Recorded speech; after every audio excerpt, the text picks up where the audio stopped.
আজকে আমি কিছু খাবার অর্ডার করেছিলাম, সেগুলোই আমি তোমাদের সাথে শেয়ার করতে চলে এলাম। So hey everyone, welcome back to my channel Pratiksha's diary. আজকে আমি কিছু খাবার অর্ডার করেছিলাম অনলাইন থেকে। তো বলতে পারো দত্তপুরে ক্লাউড পিজা থেকে আমি এগুলো অর্ডার করেছিলাম। আর আমি লাস্টে মেনশন করে দেবো নাম্বারটা।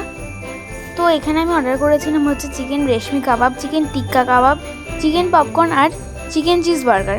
প্রত্যেকটা খেতেই খুবই ভালো ছিল, কিন্তু আমার সবচেয়ে বেশি ভালো লেগেছে রেশমি কাবাব আর পপকর্নটা আমি খেয়েছিলাম আগে দুবার, কিন্তু রেশমি কাবাবটাই প্রথমবার খেলাম। দারুণ ছিল খেতে, আমি সত্যি বলছি, তোমরা ট্রাই করতে পারো।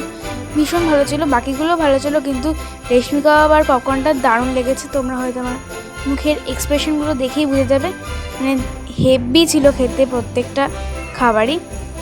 আর রেশমি কাবাবটা তো আমার খুবই পছন্দের একটা জিনিস, তো ওটাই আমার সবচেয়ে বেশি ভালো লাগে। আর সবাইকে অ্যাডভান্স মেরি ক্রিসমাস।